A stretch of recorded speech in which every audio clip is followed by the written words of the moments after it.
goods as a form of democratic empowerment.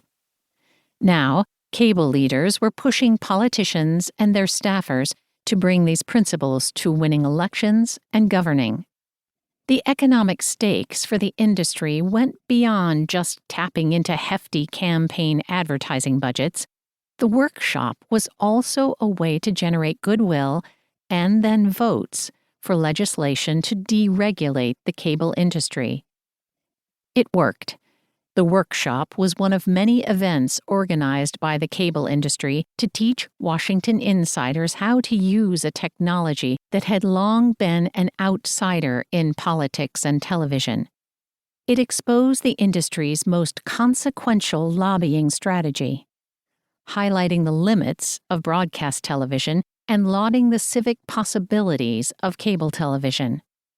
Wheeler ended the workshop with a speech titled, "How the Electorate Wins in the End." The premise was simple: more choice, information, and access to direct conversations between candidates and the public would engage and inform voters like never before. The workshop was never about enhancing democracy, however. It was about making money and forging strategic partnerships between an industry and the elected politicians who wrote the rules in which that industry operated.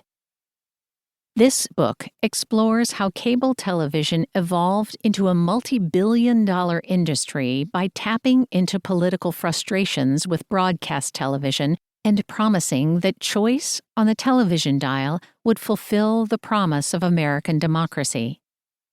Cable television began in the late 1940s simply to bring existing broadcast signals to Americans in small rural towns and western mountain regions who were otherwise unable to get programming from the three broadcast networks that dominated the television landscape: National Broadcasting Company, NBC, Columbia Broadcasting System, CBS, and American Broadcasting Company, ABC.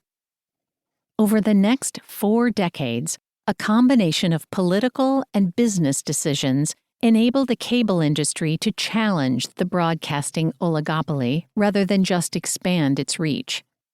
By the 1970s, cable operators and industry lobbyists promised the public and politicians that their medium would deliver a different form of news and entertainment, one that was more authentic, accessible, and adaptable to the needs of elected officials. Distinguishing cable from broadcast television became both a business and political strategy, with the public interest frequently invoked but seldom taken seriously.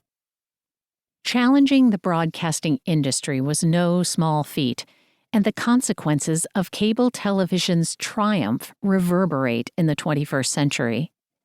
Broadcasting, on radio and then television, had created a shared entertainment culture that erased many regional and economic divides and helped citizens to see themselves as consumers.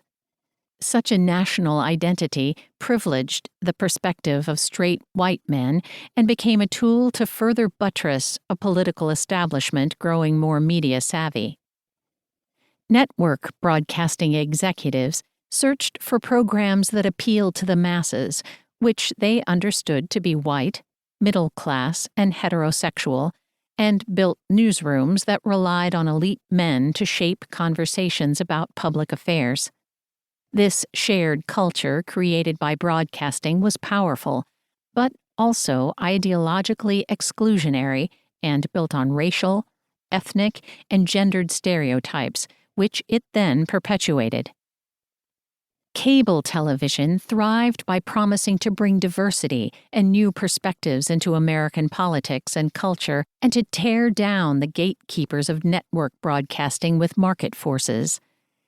Even as cable companies became more consolidated, programming on the medium remained decentralized compared to the film and broadcast industries, ultimately emerging as a vehicle for anti-establishment political forces.